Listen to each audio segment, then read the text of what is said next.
Welcome back, everybody. Another beautiful weekend. Right on time to catch this beauty roll in. Oh no. Oh, of course they had to turn in right there. That should be some nice jet blast. Here we go again. Another stick shift, another aircraft maintenance adventure. Let's go. I was walking in, caught that beautiful 787 taxiing in, but then realized it's turning exactly in my direction, or its tail end is, so I am hightailing it out of there because I don't want to get caught in a jet blast. As always, as we go through the day, I'll try to fill in as much as technical knowledge as humanly possible, so bear with me. But overall, let's go clock in. Time for fun. So one thing I want to say, please don't ever hesitate to correct me on something, or don't ever hesitate to tell me something that I said wrong. I am not perfect. I am a student of aviation. I am always willing to learn. All right. Cool, they all emptied out already. Let's see now, how old is this bird?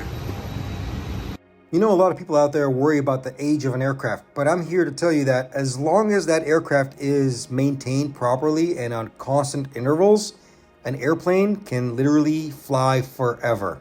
As long as it's overhauled, maintained, making sure there's no corrosion, and it's just proper maintenance will make something last forever. Aircraft are one of those things. It's all about the maintenance. 2013, that's not too bad. She ain't too old. Matter of fact, I think this is one of the Frontier, ex-Frontier 319s. Yeah, this is a... Airlines like to buy other airlines' airplanes sometimes. Frontier sold these aircraft to my carrier. I'm assuming it was probably for a good price, so there you go. We have ex-Frontier aircraft. Oh, somebody wanted to know about the lights. You know, why not? Let's go back to basics. I'm going to use this one as an example. Various amounts of lights here.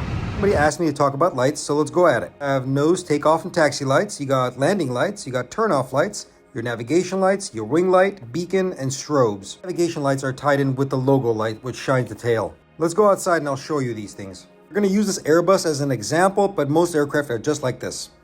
Up on the nose gear on the left, that's your taxi light.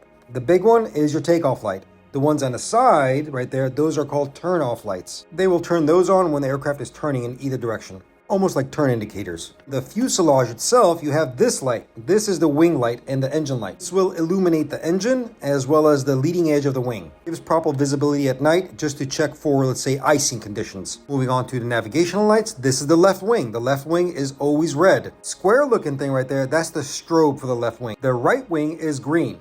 Oh, and a little fun fact for you, did you know that aircraft navigational lights actually derived from maritime laws? Yeah. The tail navigation light will always be white, and there's also a strobe inside there as well. It's a redundant system. There's two bulbs in there, System 1 and System 2. So if one fails, they can switch to the other one. Boeing, they're both illuminated at the same time. Landing lights on this 319, on basically on all 320 models, is right there. It's underneath the wing itself. One on each side, and they're retractable. The aircraft approaches to land, they will hit the switch, and that light will basically drop down. And there you go. That's what it looks like, tucked away. There's many different configuration of lights on different aircraft, but they all serve these same purposes right here, as I told you. All right. This one's good to go. No inbounds, no nothing. It's a happy airplane. Wow, even got a brand new set of blades on this puppy. Very nice. Clickety-clack, clickety-clack. Those are mid-span shrouds. I already made a video about this. Go check it out when you have time. Thank you. But no time to waste. We've got a second office coming in right there. Got airplanes back-to-back today.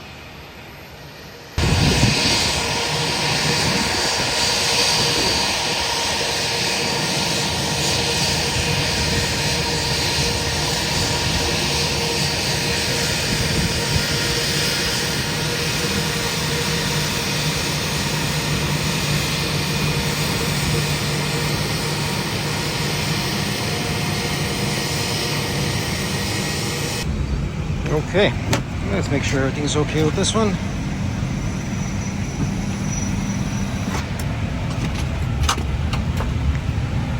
Print out a quick post flight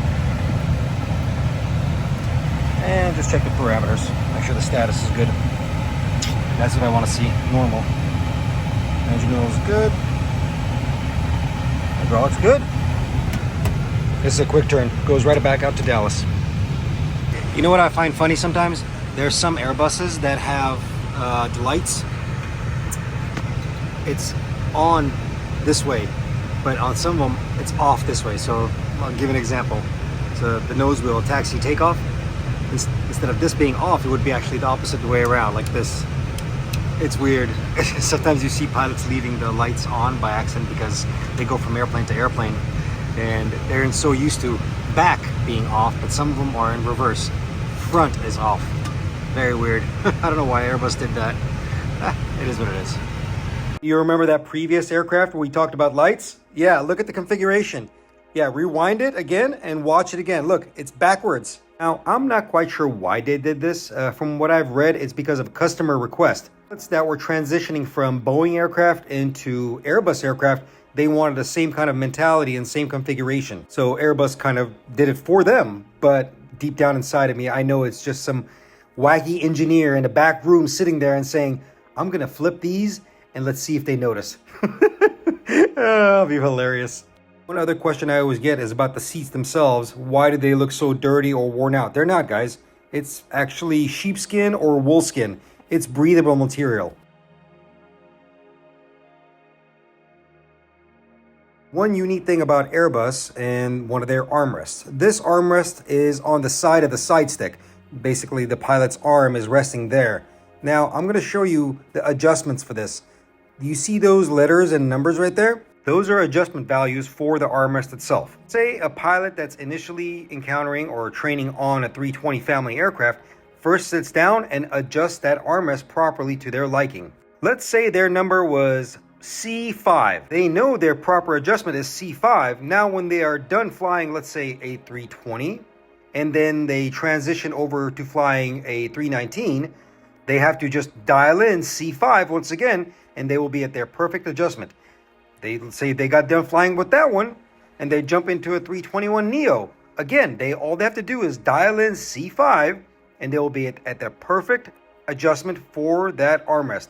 Same thing goes for the footrest right there. Excuse me, not the footrest, the rudder pedals. There you go. It also has numbers. My Airbus pilots, throw down your numbers in the comments. Let me see what your adjustment is. Every single Airbus pilots have these numbers memorized. Here's another little detail I might have mentioned before. Do you see those little balls right there? The red and the white ones? These things are called eye position indicators. When the pilot is adjusting their seat, forward or back or up and down, they need to align the red ball in front of the white ball. This gives the pilot a proper adjustment on visual for looking outside of the aircraft through the windshield, as well as proper visual on down to the display panels right there. Not only that, it also brings the seat to a very unique position where the pilot is able to properly reach their controls, such as the side stick, the throttle body, flap, handles, anything like that, or any kind of controls within the flight deck. So it's basically there to get the pilot in proper position. So combine that with the armrest adjustment, as well as the seat adjustment and visual cue on those little indicators, then the pilot is sitting in a perfect position to control the aircraft. That's all. Okay, another question that was asked, and the question is, differentiate between Airbus and Boeing overhead panels. Airbus has a very ergonomic way to distribute the systems in a vertical fashion. It makes majority of the systems accessible to the FO and the captain. Personally, I think it's a very beautiful way they did this because Airbus organized it in a very unique and a cosmetically nice fashion.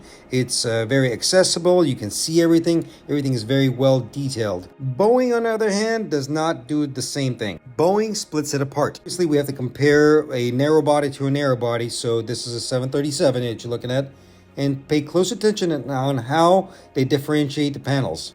I know, at first glance, it looks like a mess, but trust me, it is organized. But it's organized in order to split the workload. Everything that the captain and the first officer needs to be responsible for. So everything that's on the left is for the captain. Everything that's on the right is for the first officer. This even coincides on the 6-pack warning annunciator on the glare shield. I'll show you. The warning faults that get generated by the 6-pack are designated for left and right. They're not the same indicators. Once again, ladies and gentlemen, this is just a differentiation. I'm not trying to have a biased opinion here.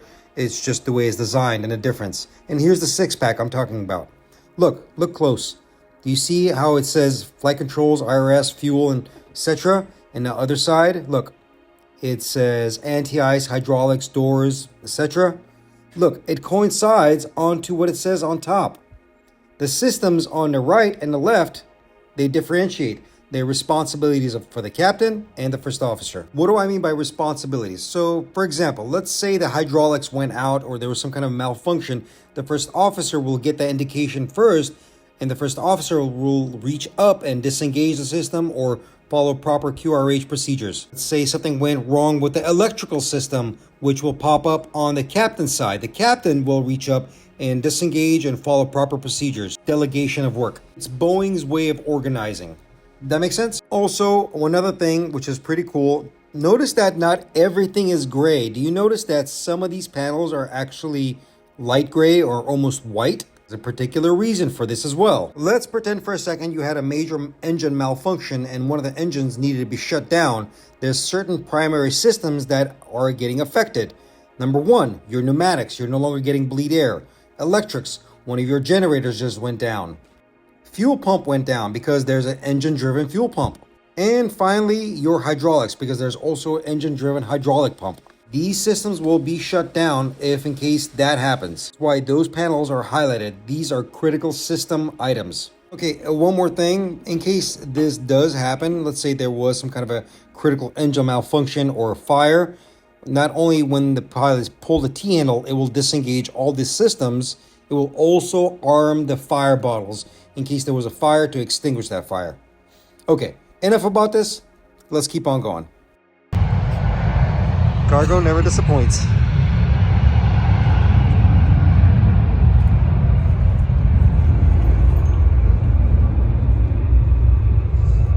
I had a little bit of downtime before my next flight, and of course we got to visit cargo and check out this beauty, guys. This is a McLaren P1. My name would not be Stig if I did not show you a car. Yes, I'm his long-lost aviation cousin. If you guys have not seen Top Gear, that's where my name comes from. Check this beauty out. My God, this was amazing. And that color, wow. From my understanding, this thing cost close to $2 million. To all of you saying, oh my God, they leave these beautiful cars out here uncovered. Look, I am not in charge of this. I don't work on this side of the airport. I'm just a visitor. I just come over here and look around. This is what they do. So, hey, their loss, my gain, your gain. You get to see it. I get to see it. All is fun. You know what? I'm sure the owner will get this. It'll be in pristine condition. But the fact of the matter that we get to see it and we get to enjoy it and I get to share it with you. So there you go. It's everybody wins. Yeah, I think the engine builder's name is on there too. That's pretty awesome.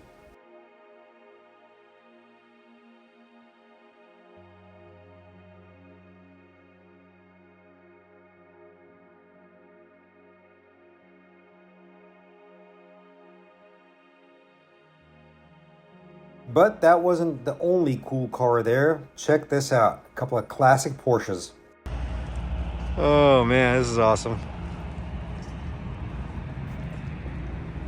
Turbos. Both of them?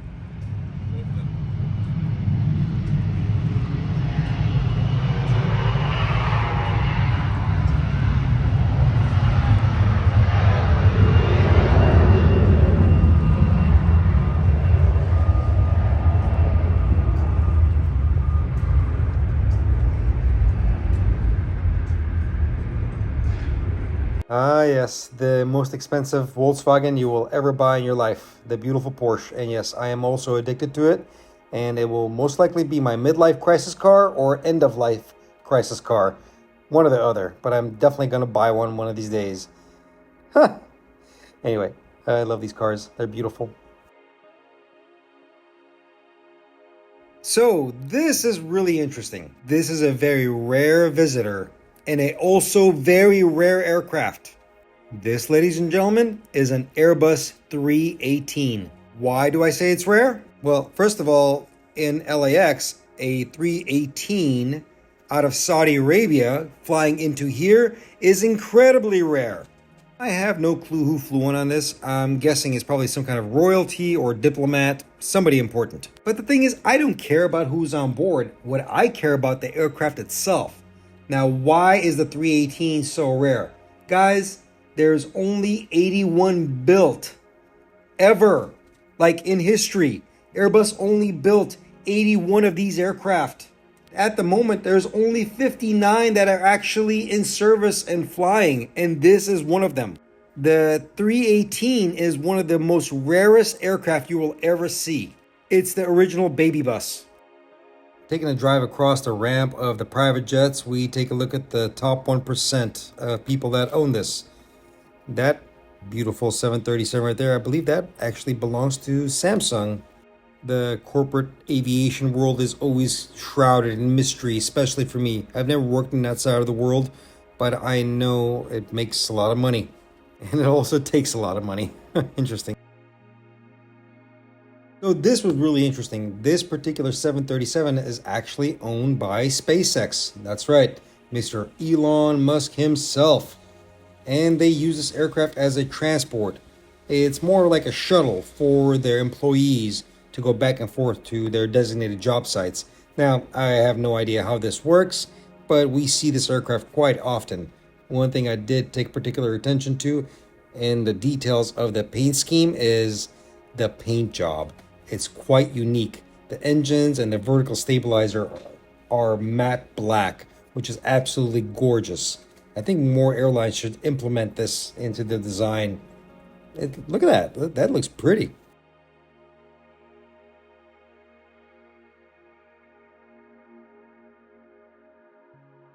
On the way back and on to my next flight, I noticed this beauty, and this is an aircraft right here, a beautiful 787. It was getting pushed back, and it had a very unique livery, the Star Wars livery. Now, don't get me wrong, guys. I do love Star Wars immensely, but I am mostly a Trekkie fan, so don't hate me. But I still enjoy the livery, and I still enjoy the aircraft. It's beautiful. Look at that. It's got the R2-D2 nose.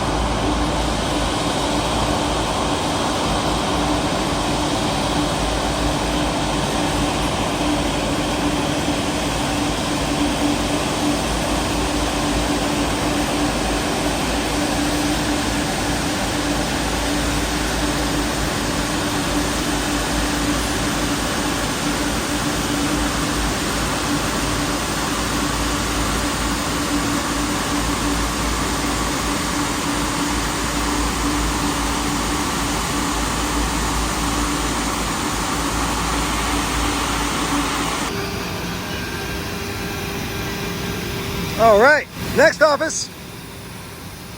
Beautiful 777. This is a 200.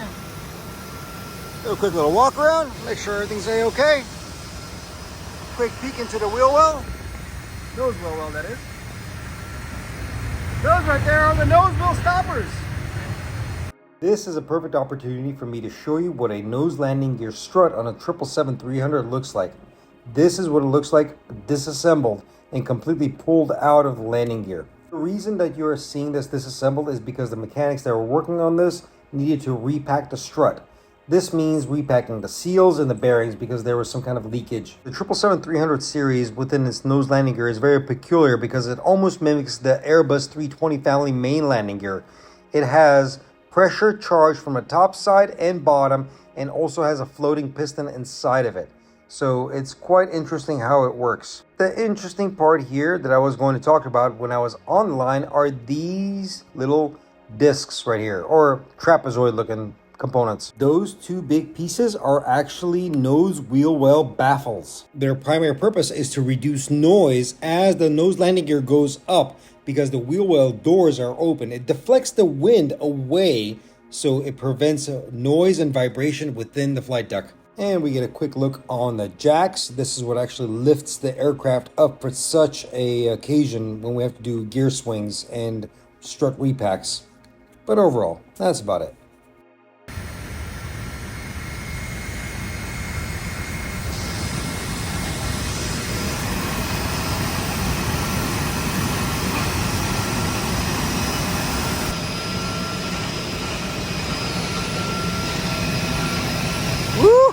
You know it gets cold up there. Look at all that frost. Well, not frost, just condensation.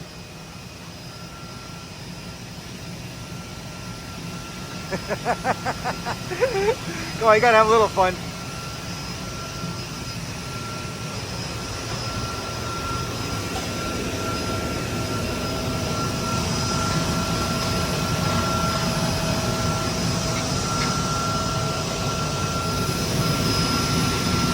Another question I always get is, Stig, what are those big things underneath the wing right there? Well, these things are called fairings. The forward portion of it is called a fixed fairing. The aft portion is called a movable fairing. What's underneath them are the flap tracks. They're the mechanisms that allow the flaps to go down. Fairings are there for aerodynamic purposes and to prevent drag. But most of us in aviation call them canoes. All right, let's go. Make sure everything's A-okay. There we go. Beautiful 777. Let's see what we got here. Get the lights going.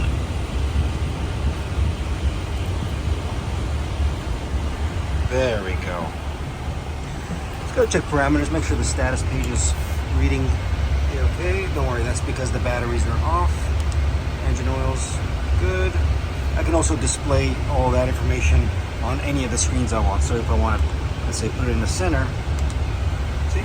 It'll appear in the center. Same thing with all the rest. All the screens can be used. It's just depending on where you want it. I can even throw it into the left side. Right over there. See?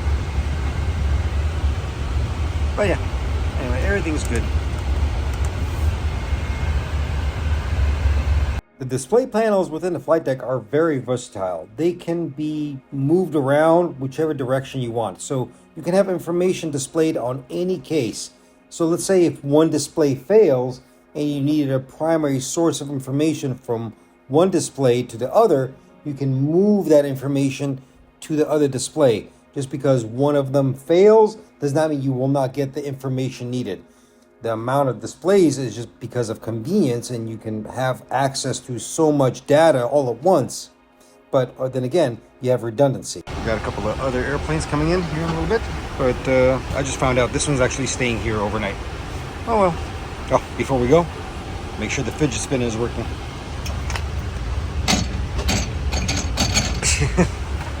All right, let's go.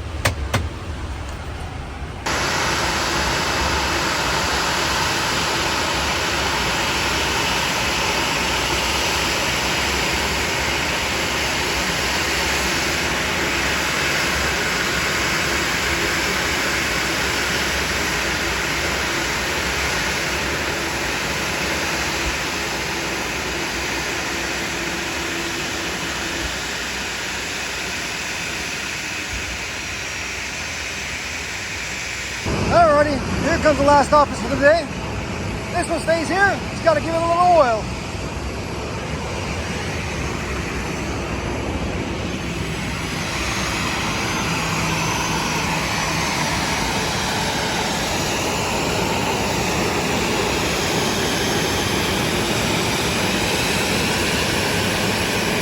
One of the most common questions asked is, why are the engines on the 737 so flat on the bottom?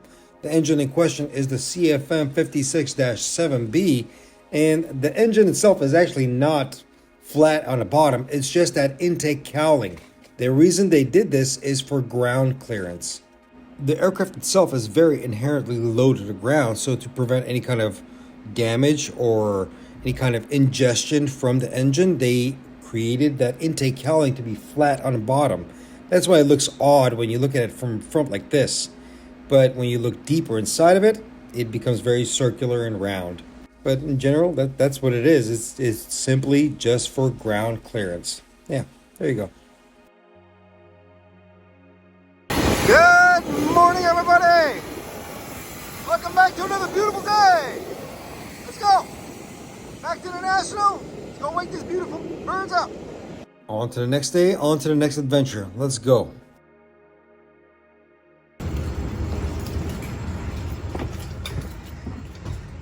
Hello? Anybody there? Just making sure. Not bothering you, you don't bother me. First one. 737, let's go.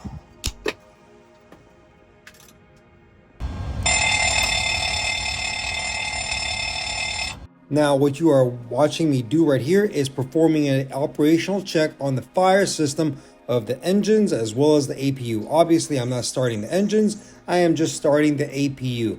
But we need to perform this to make sure the fire system or the overheat detection system is functioning properly.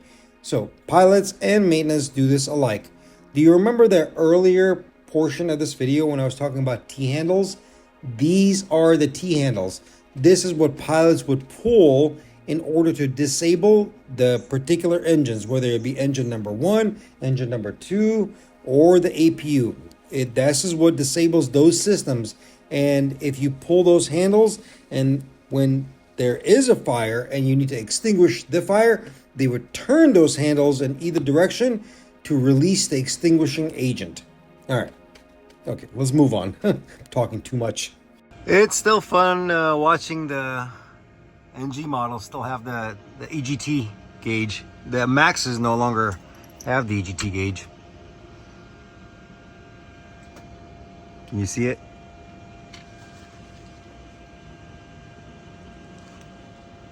There it is. Get that going. Watch it drop down because it's normalizing temperature. And there we go.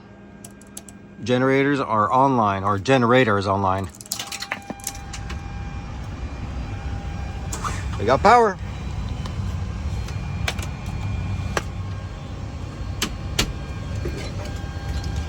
We'll walk through to the parameters, make sure everything's A-okay.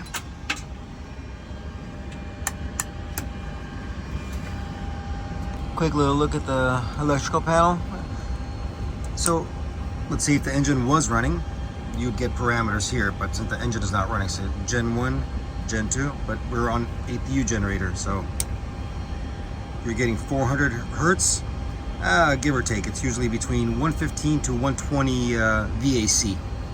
But yeah, also take a look at your static inverter, which is this one. There you go. It fluctuates. And on this side is going to be your DC side, so battery and all sorts of battery bus. TR stands for transformer rectifier. That's what is basically converting AC to DC, and the aircraft is usually running on 28 VDC. That also fluctuates back and forth. You know, the 737 doors, the entry doors, are still one of the few aircraft that are still left that you have to manually engage the girth bar. So flight attendants will have to disconnect from the clip the girth bar and attach it right in here like that. So yeah, that's just the way this one is. Still analog, still classic. Every single flight attendants have to do this. Also, if you're wondering what this little goofy lanyard is, it's a warning. Well, it's a visual cue. So if it's like this and somebody from the outside is looking in, it means the slide is still engaged and active. Do not pull on the door. Once the flight attendant disarms the slide, they will move this up and give a thumbs up through the window, and the person on the outside now can open the door. But yeah, it's just a visual cue that the slide is armed. That's all it is. Quick little walk through the cabin. Make sure everything's A-okay. Oh, the other thing. It looks like you can just open and close the door, right? Easily. Nope, it's locked actually. Before you even close the door, you gotta press that. That's a little lock. Once you press that, press it down, then the door can close. There you go. See? But anyway, I just want to show you. And that's a dampening cylinder. I've talked about that before. But anyway, once you put it in there, it goes back into lock position. Look. Easy. Oldie but goodie. Out of Boeing. Back into an Airbus. Just started this one up. Everything's good to go. Also a Feinberg. These airplanes are all coming up from the hangar, so maintenance has already been done. So I'm just double checking, making sure everything's okay before departure. There's a fun one for you. You see that right there? This is the tiller. The captain and the first officer have it. Right there. Come on, focus for me. There it is. But there's a little button right here. It's called pedal disc. It's called pedal disconnect. You can disconnect the rudder motion from the pedals down there. Basically, if they want to do a flight control surface check and without moving the nose gear, they can press that button and move the pedals around without the nose gear moving around. That's all that is. Just for clarity, the pedals, the rudder pedals, are also used as steering when taxiing, but the tiller has more range of motion for steering. So, in order to use the flight control surface, the rudder motion, they need to disconnect right there in order to perform flight control surface checks. That's all that's for. Holy cow, it was a busy morning. I was running from Airbus to Boeing, Boeing to Airbus, and on wide body to narrow body. Man, it was fun.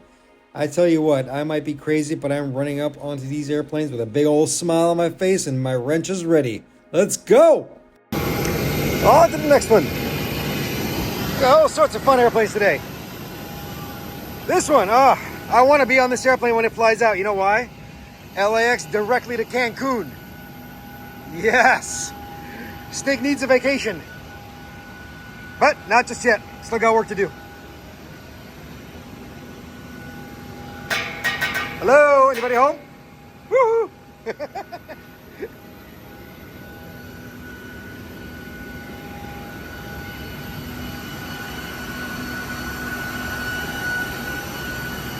I'm sure you guys are pretty much tired of seeing this in this view. I think I've shown this a million times before.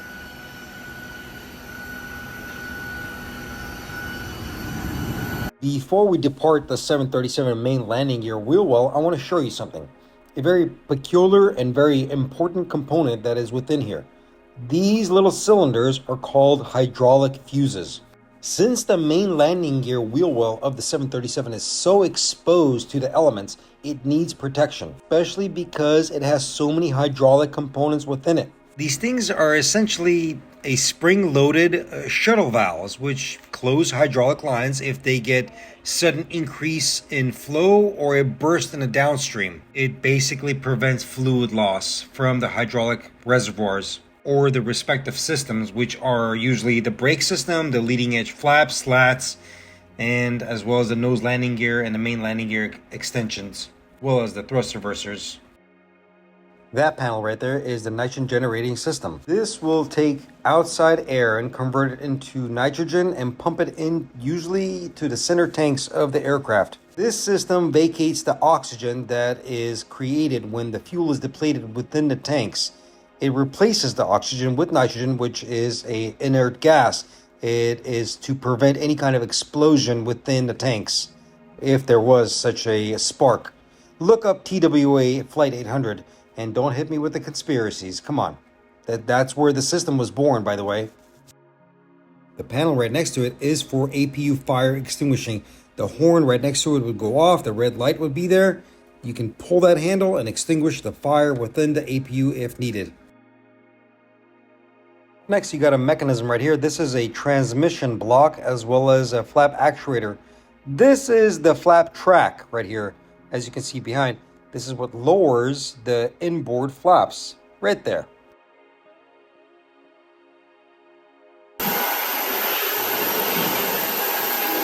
This is the right-hand main landing gear on a 737-800, and I want you to take particular attention to that linkage. This is part of the speed brake control system. It ties a direct link cable from the main landing gear and goes up into something called a spoiler interlock valve. Valve, in turn, will actuate the ground spoilers. Here's a nice little graphic that will give you an idea of how this all ties together. When the aircraft is coming in for a landing, as soon as the right main landing gear touches the ground, it will actuate that ground spoiler interlock valve and extend the ground spoilers.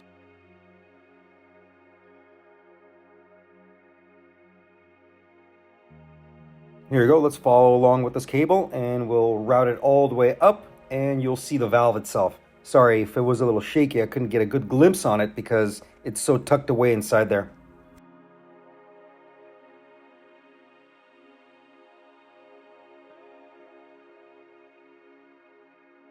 Here's the interesting and quite comical thing over here.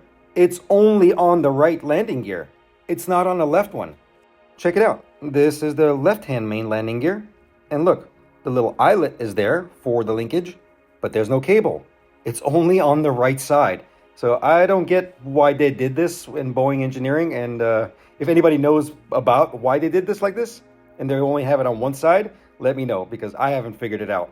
I've never actually seen one of these fail. Aircraft usually lands on both main landing gears. But just in case, let's say you landed on just the left side first and then hit the right side, I guess you'd have a little bit of a delay on the ground spoilers. I don't know. It's interesting. Oh, a quick reference back to the NGS system, the nitrogen generating system. Check it out. Inside one of the belly panels, you have this little unit right here, and this is the test box right here. This is how we can test the system. Right next to it, you have a little duct. This is for external air to start the engines. This is in case you don't have pneumatic power or air source from the APU. If you guys haven't figured it out by now, I'm answering your questions that are you guys leaving in the comments. Instead of me writing it out, I'm just showing you. Somebody asked about that little white wire probe on a window. They saw it in an earlier video. This is for window heat. There's elements that go inside there, right there as you can see, and heats up the window, prevents icing. They're on the sliding window on a 737 and also on the windshield itself. Interesting thing about this system, on an extremely hot day, I'm talking about over 100 degrees, probably pushing maybe 102, 105, this system will fault. Yep, I've had it happen a couple of times in my career, and I was out there outside the window pouring cold water just to get it down to normal temperatures and let the fault go away. And that's the control panel for window heat. This is a good bird, ready to go to Cancun. Here's a phone for you. Watch this.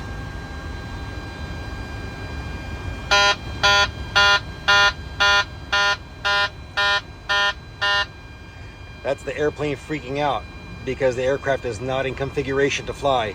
The airplane knows if I'm pushing the throttle at this level, I mean I need to go take off. The airplane knows when it's not ready to fly. If flaps are not set, the parking brakes are still set, the engines are not running, the airplane is going to freak out.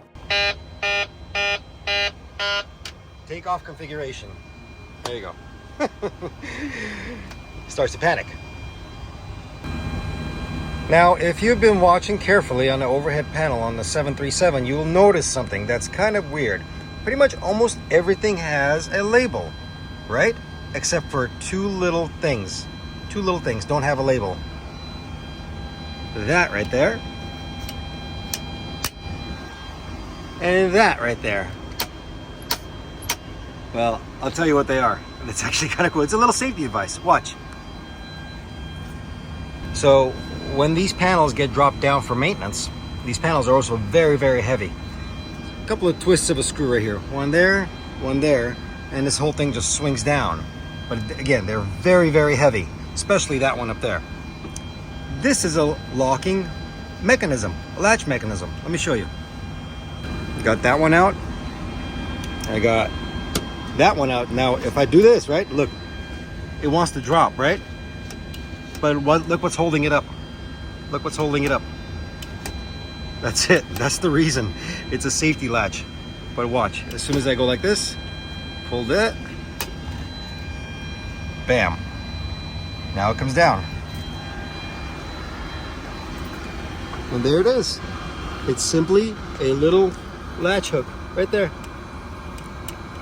That holds on to that right there. So the panel does not drop on your head or the pilot's head.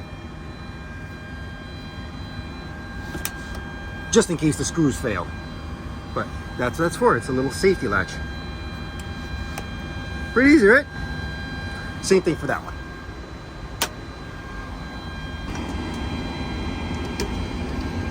There you go. It's got a little indicator that you know it's locked as well. The fasteners that is. That's all. Pretty cool.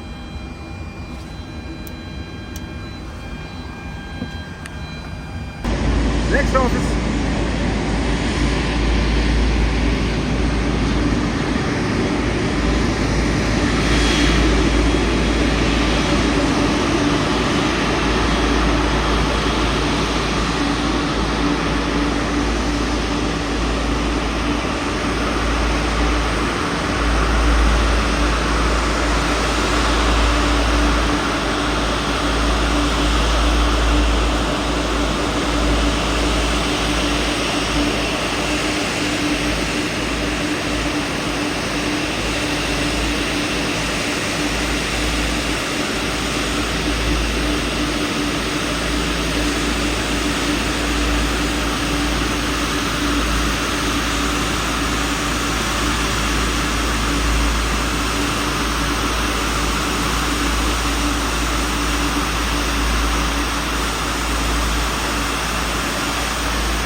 As this beautiful 777-200 rolled in, my partner is doing the walk around and I'm going to service the engine oils. And we had a quite interesting write-up as well. Check this out.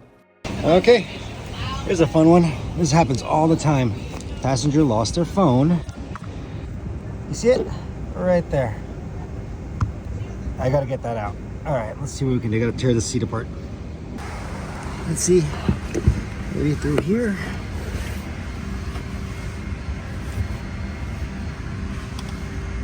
Nope. That's gonna be a pain. It's behind there. Okay, I gotta pull the seat back. There's a little trick right here, obviously. That. And the whole seat collapses back. And hopefully we can get it through here. This is going to be a challenge. Now we're going to move it forward.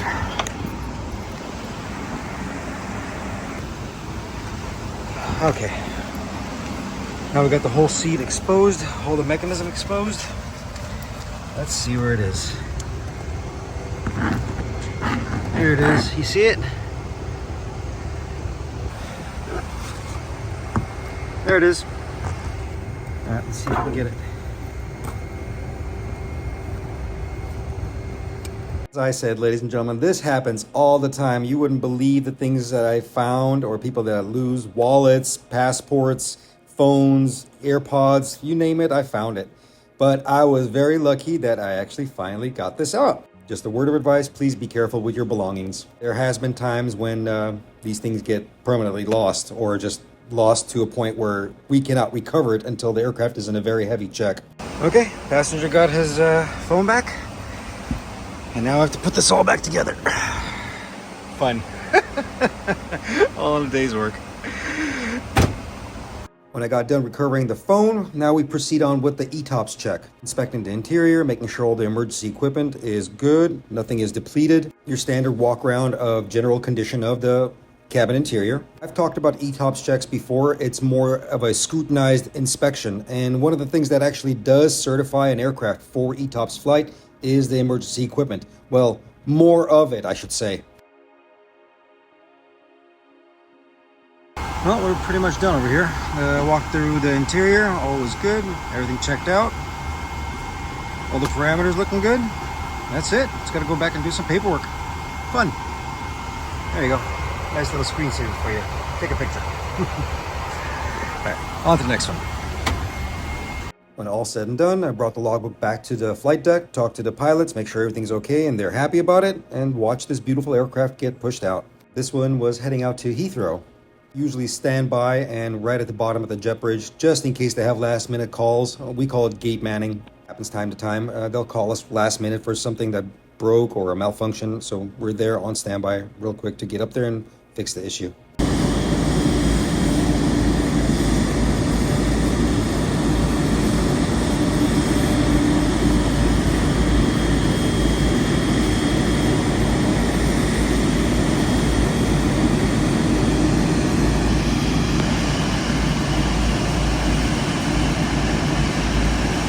Once the aircraft was gone, a friend of mine called me and said, "Hey, have you seen what Delta has?" I said, "No, what is it?" And he goes, "Check out their brand new VIP vehicle."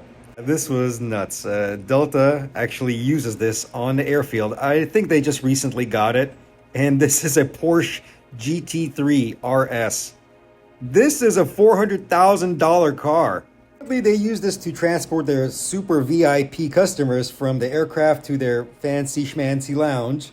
And the real comedy about this is that this is a very, very fast car. And what I found out later on, that they put a governor on this poor thing. It can't go above 20 miles per hour. What a joke. The reasoning behind that is because the speed limit on the airfield, you cannot exceed 20 miles an hour. It was just, it was comedy. You got this supercar right here, basically doesn't go faster than a tug. Delta, you're being super extra and flexing on everybody here. Well, regardless of that, we got to see another cool car. All right, moving on.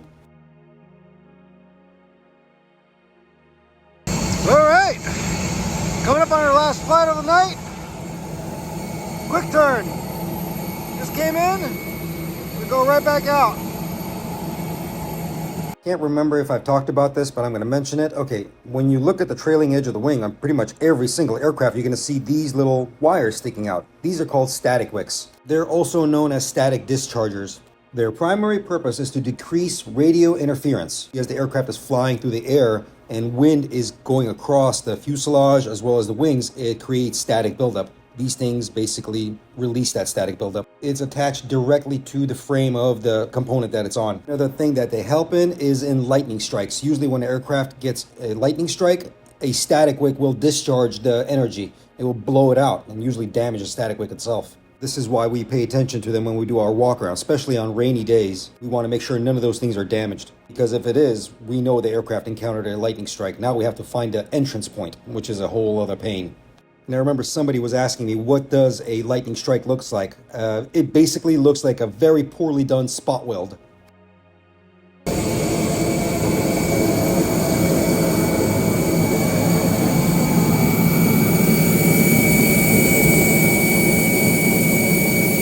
This is an Airbus 321 aircraft, and what you're looking at is the intake of one of the air conditioning systems. The ram air door is fully open and is trying to provide as much air as possible to the heat exchangers. The little nozzle that you see there that is spraying, that is a water injection system. Okay, let me briefly explain to you how the air conditioning system works, or the packs. Air is being taken either from the APU bleed air or the engine bleed air. Okay, this is going to get convoluted. Follow along. After that, it goes to the flow control valve. After that, the primary heat exchanger. After that, the compressor of the ACM, air cycle machine. After that, it goes back to the main heat exchanger, then to the reheater, then to the condenser, then to the water extractor, then back to the reheater, then to the turbine of the ACM, then the condenser, then downstream check valve. But that's not all. Then you got your ram air that goes into your ram air inlet door flap. Then it goes to the ram air duct, to the heat exchanger, back to the ACM cooling fan, the ram air outlet. It's basically a bootstrap system. Now, going back to the original thing that I was trying to show you, the water injector, I hope I didn't lose you in the middle of all that. But anyway, it is taking the water from the water extractor and pushing it back into the intake of the pack to help cool the heat exchangers. It's an efficiency system. Wow, that was a lot. Oh my goodness. Yeah, and this is the exhaust of the pack. I think you guys have had about enough of this, right? Another happy airplane. Good to go. And this is the very last flight of the night, so I will see you guys back here bright and early in the morning. So, later.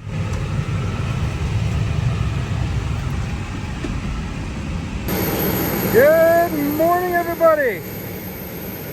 It's gonna be another beautiful day.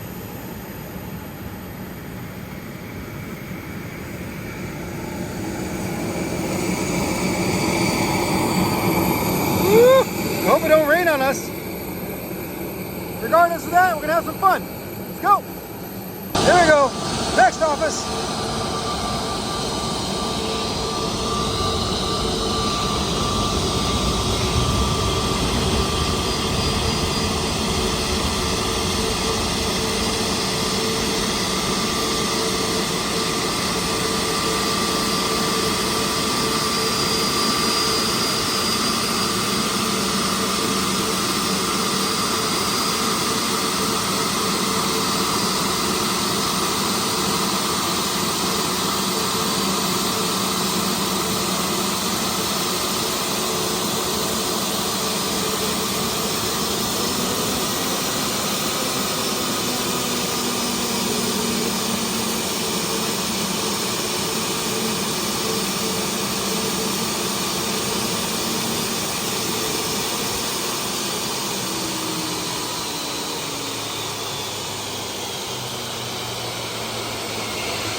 So we got something interesting here. So airplane came in, no faults, no issues, but the pilots noticed something, that the forward cargo temperature is excessively high. It should not be that high. See, everything else is nominal. Aircraft is on the ground. Temperature is super high. We ran through the bike check here and make sure everything's working correctly, which passed. Excuse me, not that one. That test right there, the temperature control test, and it all passed. Next plausible option is a bad sensor. We're going to go downstairs in the cargo and make sure that the sensor is okay. If maybe you can clean it off, there's a procedure for that. But check it out. Sensors are located in the forward cargo pit, and there's two of them. An inlet duct temperature sensor and also an exhaust duct temperature sensor. Went for the easiest one first and one that was most accessible, the exhaust one. And there's the little culprit. Had dust buildup on there, and it was simply dirty and sending erroneous messages to the computer system. All I had to do is clean it off. Once I cleaned it off, the temperatures went right back to normal as they should. Easy. I was walking back, I noticed this beautiful 787-9, and I noticed a very particular component that very few people actually know about.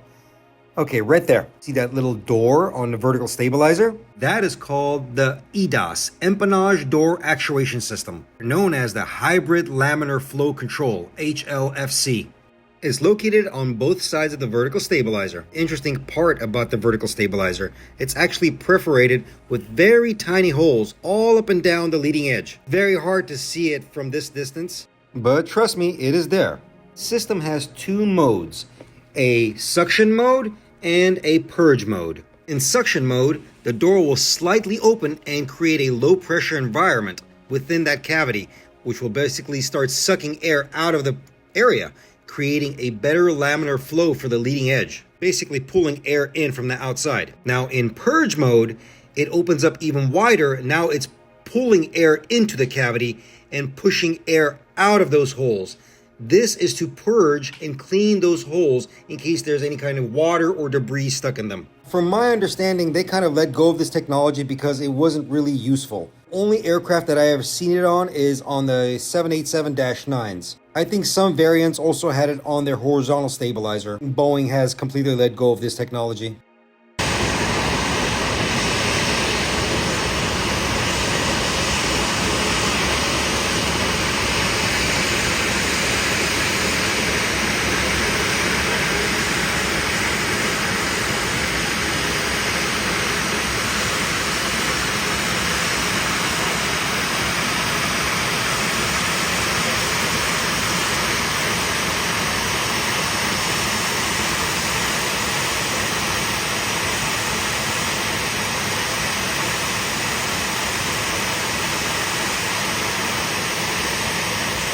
The rest of the day went pretty much uneventful, which is a good thing. That means everything's on schedule, everything is working just as intended.